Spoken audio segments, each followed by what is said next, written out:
जय हिंद साथियों, स्वागत है आपका self study classes with Sumit Jain YouTube channel में। दोस्तों, रोज की तरह आज भी फनी वीडियो आने वाला है, फनी ट्रिक आने वाली है आपके पास। हिंदी साहित्य की आप अगर तैयारी कर रहे हैं, नेट की तैयारी कर रहे हैं, पीजीटी की कर रहे हैं, एलटी ग्रेड की कर रहे हैं, आरपीएससी या ऐसे एग्जाम की तैयारी कर रहे हैं जिनमें हिंदी साहित्य पूछा जाता है, तो हिंदी साहित्य के लिए self study classes with Sumit Jain YouTube channel सबसे बेस्ट है आपके लिए। ठीक है, तो दोस्तों सब्सक्राइब कर लेना यूट्यूब में self study classes with Sumit Jain. ठीक है, स्टार्ट करेंगे दोस्तों। आज हम ट्रिकी मेथड के माध्यम से आपको बहुत सारे प्रश्नों का अध्ययन करवाने वाले हैं, टेस्ट करवाने वाले हैं और साथ ही याद भी करवाने वाले हैं। ठीक है, तो सभी लोग तैयार हैं ना, बताने के लिए तैयार हैं? तो स्टार्ट करते हैं आज का ये वीडियो। दोस्तों, आज का आपका पहला प्रश्न है, भविष्यत कहा के रचनाकार कौन है? अब आपको उत्तर बताना है, फटाक से 4 सेकंड में आप उत्तर बताएंगे। कौन सा ऑप्शन लॉक कर दिया जाए? तो आपने बिल्कुल सही आंसर बताया है, क्या है? धनपाल। अब यहां पर दोस्तों आया है धन और यहां आया है भविष्य, है ना। अब इसको कैसे याद रखोगे? मैंने आपको कई बार बताया है कि लोग क्या करते हैं, भविष्य के लिए धन का संचय करते हैं। भविष्य के लिए, आप भी भविष्य के लिए धन का संचय करते हैं, मैं भी भविष्य के लिए धन का संचय करता हूं, यानी कि सभी भविष्य के लिए धन का संचय करते हैं। तो भविष्यत कहा रचना किसकी हो जाएगी? धन का संचय करते हैं तो धनपाल, है ना।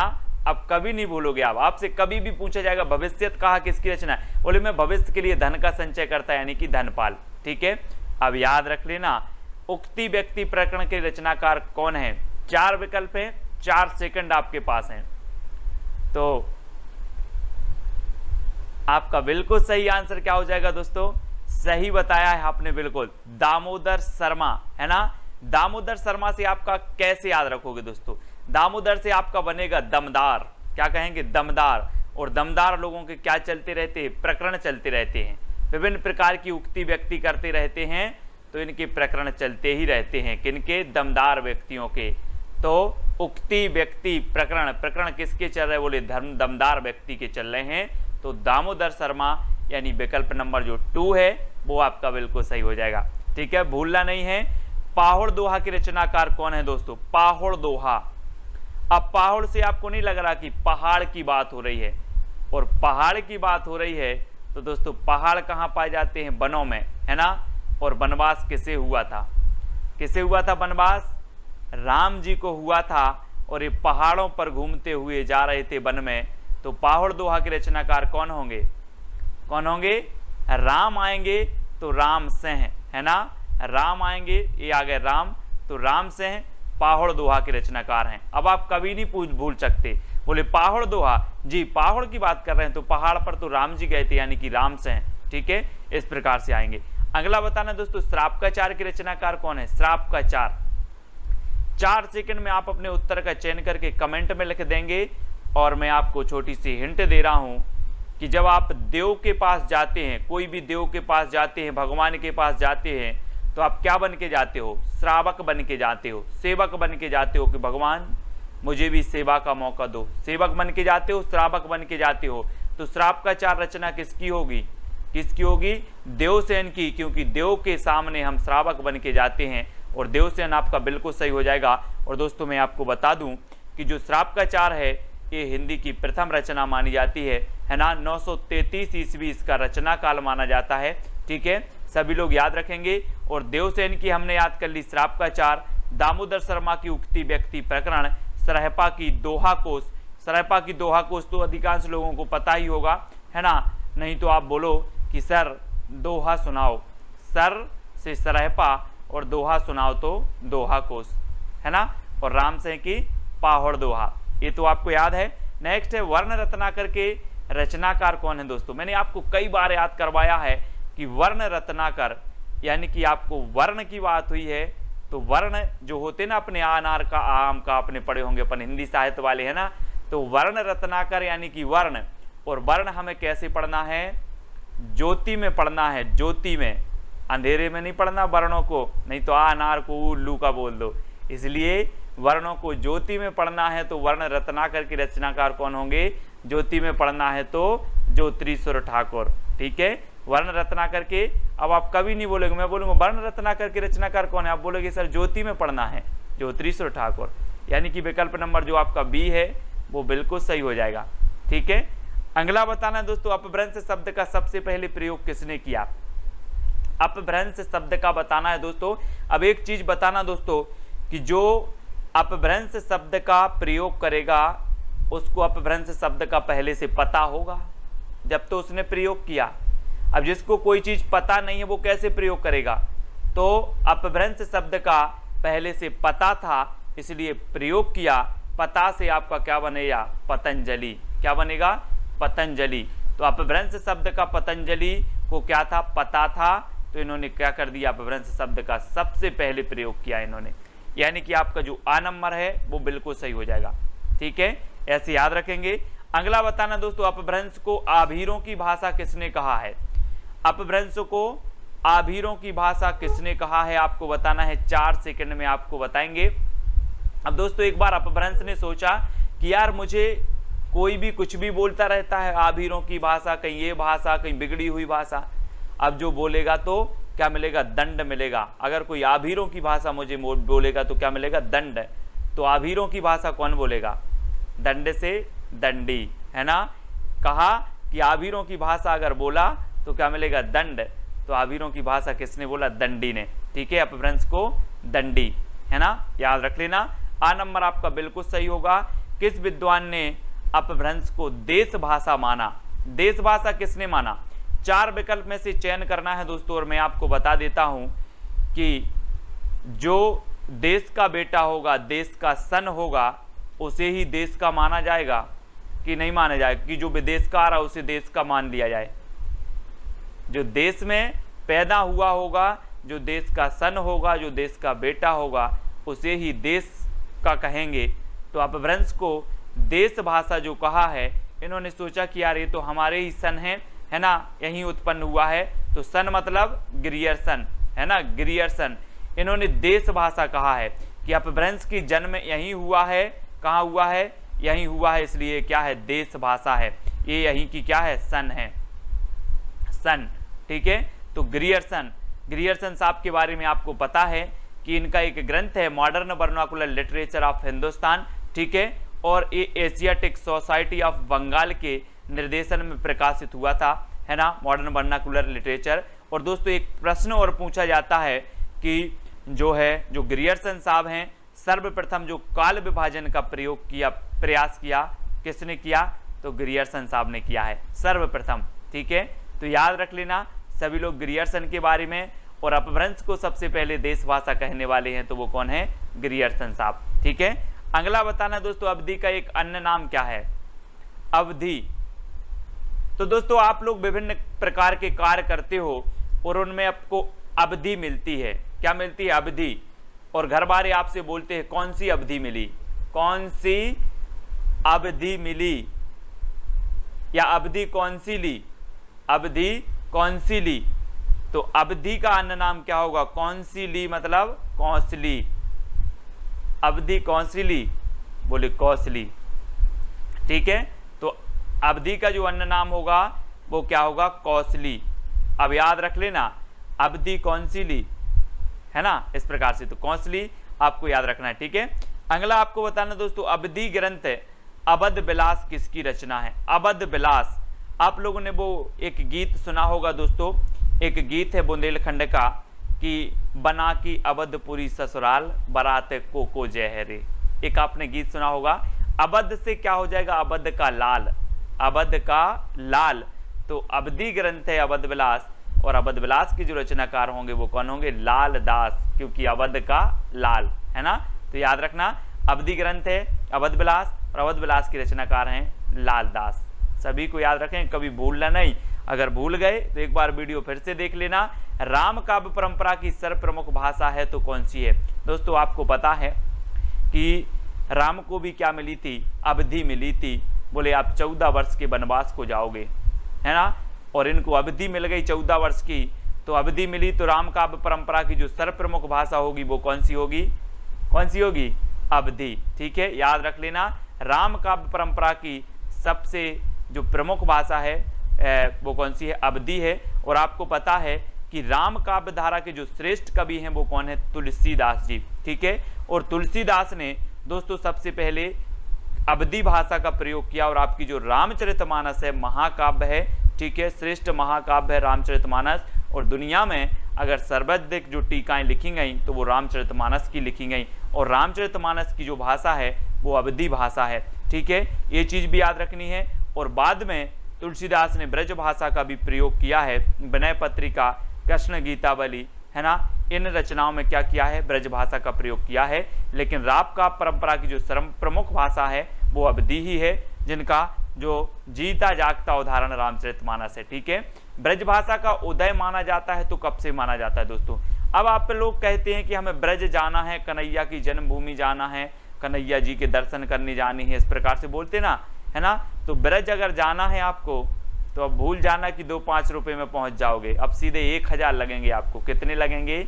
1000 लगेंगे। तो ब्रज भाषा का उदय कब होगा? कब होगा?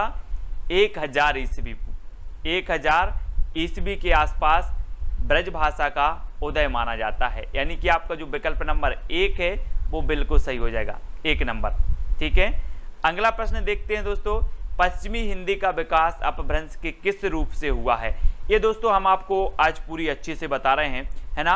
पश्चिमी हिंदी, पश्चिमी हिंदी आपको पता है पश्चिमी से क्या होगा, पश्चिमी हिंदी का विकास बनाना है। पश्चिमी से यहाँ पर देखो ये भारत का नक्शा दिया है, ये आपका पूर्वी क्षेत्र है और ये पश्चिमी क्षेत्र है। और पश्चिमी क्षेत्र में कौन सा आता है? गुजरात। और गुजरात में आपको पता है शेर बहुत हैं, शेर बहुत हैं। पश्चिमी राज्य गुजरात और गुजरात में शेर बहुत हैं। तो पश्चिमी हिंदी का जो विकास माना जाएगा वो कैसे माना जाएगा? शेर से सौर सैनी, है ना, सौर सैनी अपभ्रंश से कौन सी निकली?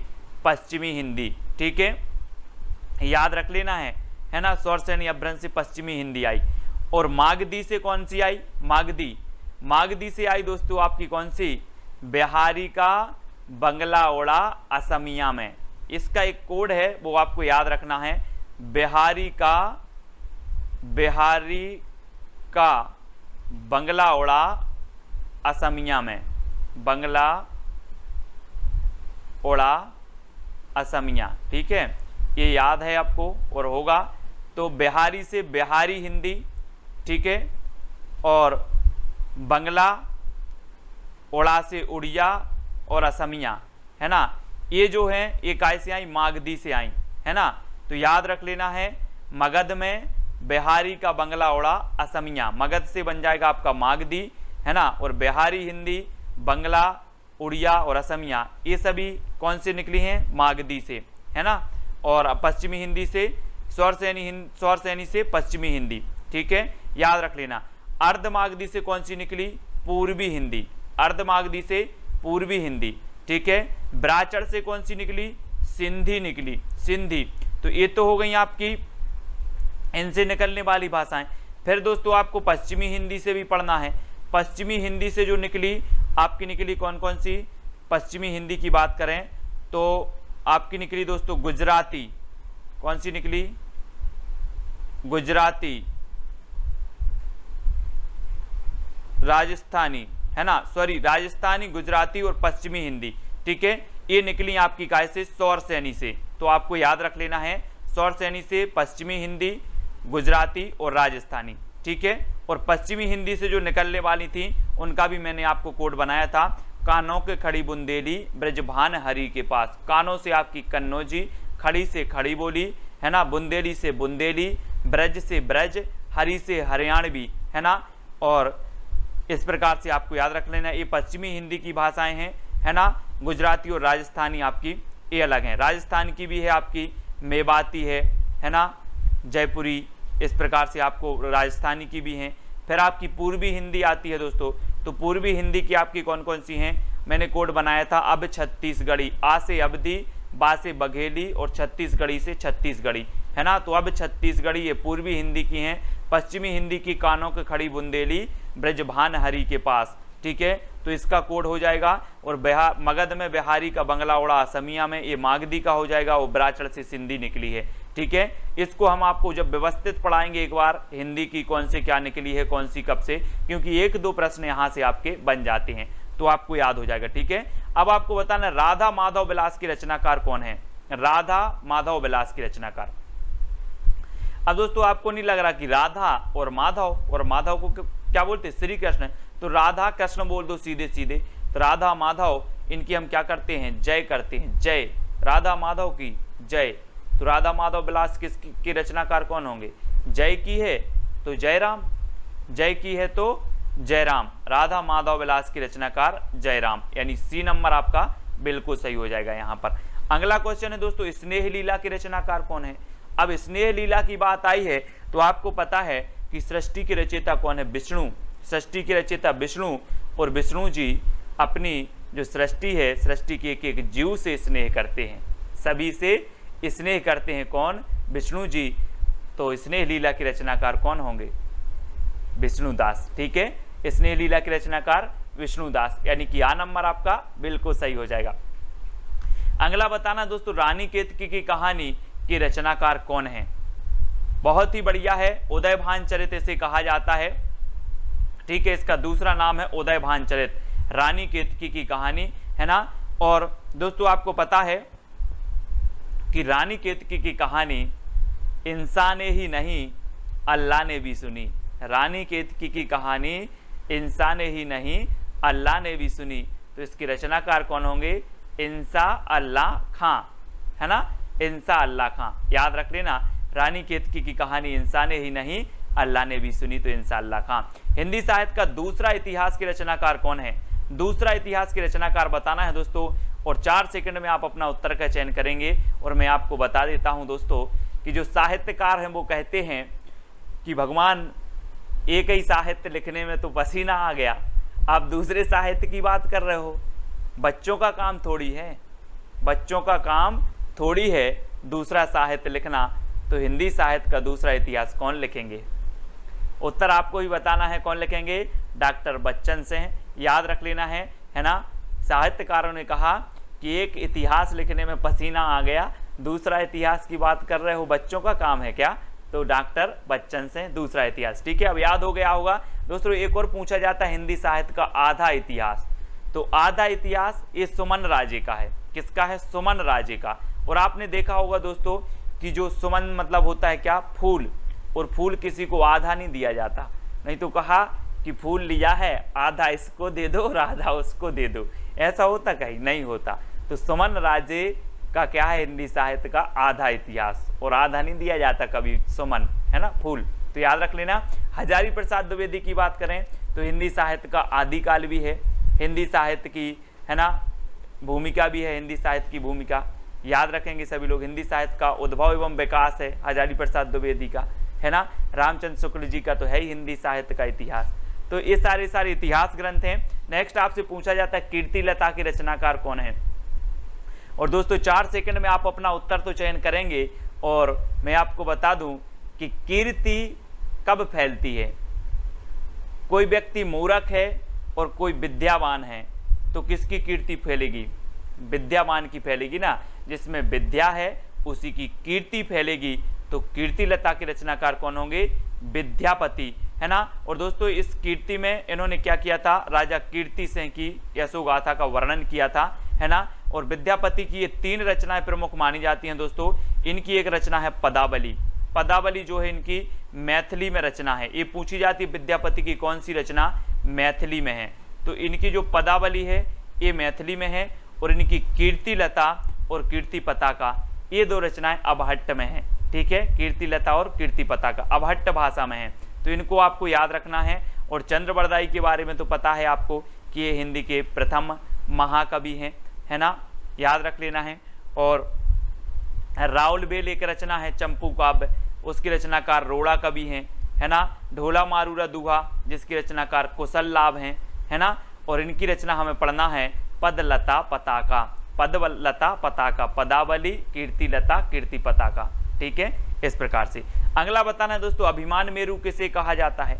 दोस्तों आपको पता है कोई आदमी के पास जब धन बहुत हो जाता है, कोई अच्छी संपत्ति हो जाए, उन्हें अभिमान हो जाता है, अरे यार अभिमान हो गया, अहंकार हो गया, है ना। ऐसे ही पुष्प ने कहा कि मुझे तो देवताओं के ऊपर चढ़ाया जाता है, मेरी तो माला बनाई जाती है, तो पुष्प को क्या हो गया, अभिमान हो गया, पुष्प को अभिमान हो गया। तो अभिमान मेरु किसे कहा जाएगा, किसे कहा जाएगा, पुष्पदंत को। पुष्पदंत ने दोस्तों अपने आप को अभिमान मेरु का। ऐसा भी क्वेश्चन आता है निम्न में से बताइए कौन सा कवि अपने आप को, कौन से कवि ने अपने आप को अभिमान मेरु की उपाधि दी थी, तो पुष्पदंत है ना। इनका एक आपने पढ़ा होगा महापुराण, महापुराण ग्रंथ है पुष्पदंत जी का, बहुत ही श्रेष्ठ है पुष्पदंत जी का महापुराण, है ना। तो इन्होंने अभिमान मेरु कहा था, ऐसे ही पुष्प को भी अभिमान हो गया, इस प्रकार से याद रख लेंगे, है ना। तो आ नंबर आपका बिल्कुल सही होगा। कुमारपाल प्रतिबोध के रचनाकार कौन है, कुमारपाल प्रतिबोध। अब 4 विकल्प हैं, 2 सेकंड आपके पास हैं, और आपको पता है दोस्तों कुमार आ रहा है यहाँ पर, कुमार। तो आजकल के जो कुमारे लड़का रहते, कुमारे लड़का, है ना, आजकल के जो कुमार हैं वो सोमरस का प्रयोग बहुत कर रहे हैं। काय का प्रयोग कर रहे हैं, सोमरस। सोमरस आप लोग समझते होंगे, और सोमरस का प्रयोग कर रहे हैं। तो कुमारपाल प्रतिबोध के रचयिता कौन होंगे, कौन होंगे, सोमप्रभ सूरी, है ना। क्योंकि कुमार लोग सोमरस का प्रयोग कर रहे हैं, इसलिए कुमारपाल प्रतिबोध के रचनाकार सोमप्रभ सूरी, यानी विकल्प नंबर आपका ए जो है वो बिल्कुल सही हो जाएगा। ठीक है, ये अपभ्रंश के व्याकरणाचार्य हैं हेमचंद्र जी, है ना। देवसेन की रचना श्रापकाचार है, धनपाल की रचना भविष्यत कहा है, जिनको अपन ने याद भी किया है। अब दोस्तों आपका एक चैलेंज प्रश्न है, चित्रलेखा किसकी रचना है, चित्रलेखा बताना है भगवती चरण वर्मा की, निर्मल वर्मा की, मोहन राकेश या फिर रांगे राघव की। ठीक है, ये चैलेंज प्रश्न है, इसका उत्तर आपको लिखना ही है, और आप जितना इसके बारे में लिख सकते हो वो कमेंट में जरूर लिखा करें। ठीक है, इससे आपका नॉलेज और बढ़ता है ना। तो चित्रलेखा के बारे में लिखें, और ये इनके रचनाकार हैं उनके बारे में भी आप लिख सकते हैं। ठीक है, और वीडियो कैसा लगा कमेंट के माध्यम से बताना है। और पिछला चैलेंज था आपका, उसने कहा था किसकी रचना है, तो उसने कहा था, है ना, सुखमय जीवन और बुद्धू का कांटा, ये 3 रचनाएं थी दोस्तों। ये 3 रचनाएं थी किसकी, चंद्रधर शर्मा गुलेरी की, चंद्रधर शर्मा गुलेरी की ये 3 रचनाएं थी। और एक क्वेश्चन पूछा जाता है कि मात्र हिंदी साहित्य में 3 रचनाओं को लिखकर कौन सा ऐसा साहित्यकार है जो अमर हो गया, तो वो साहित्यकार है दोस्तों चंद्रधर शर्मा गुलेरी, जिनकी 3 रचनाएं थी। उसने कहा था बुद्धू का कांटा और सुखमय जीवन, और उसने कहा था फ्लैशबैक शैली में लिखी गई ये रचना है। फ्लैशबैक मतलब होती है याद में चलती ना, आप फिल्म लोग देखते, बोले याद में फिल्म चल रही है ना, तो वही फ्लैशबैक शैली है। और उसने कहा था बुद्धू का कांटा और सुखमय जीवन, ये चंद्रधर गुलेरी जी आपकी हैं। ठीक है, तो दोस्तों वीडियो कैसा लगा कमेंट के माध्यम से जरूर बताएं, है ना। और जो आपको चैलेंज दिया है वो उत्तर तो आप सभी को बताना है। ठीक है, और वीडियो को लाइक करना है। जो भी साथी अभी तक टेलीग्राम ग्रुप से नहीं जुड़े हैं वो टेलीग्राम ग्रुप से जुड़ जाएं, टेलीग्राम ऐप डाउनलोड करें, उसमें सर्च करें IAS स्टडी ट्रैक और ज्वाइन हो जाएं। और हिंदी साहित्य का एक प्यारा सा व्हाट्सअप ग्रुप है जिसमें बहुत सारे लोग जुड़े हैं, उससे जुड़ने के लिए आपको 9098609291 ये आपका नंबर है। इस नंबर पर आपको क्या करना है, मैसेज करना है, आपको उस ग्रुप की लिंक मिल जाएगी। ठीक है, तो आपको जरूर जुड़ना है। और जो भी फेसबुक में देख रहे हैं दोस्तों, वो यूट्यूब में सर्च करेंगे self study classes with Sumit Jain, बहुत सारी फनी ट्रिक आने वाली हैं। ठीक है, हिंदी साहित्य चुटकियों में याद हो जाएगा, कोई भी प्रश्न में कोई डाउट भी नहीं रहेगा और याद भी हो जाएगा। तो आज के वीडियो के लिए बस इतना ही साथियों, जय हिंद।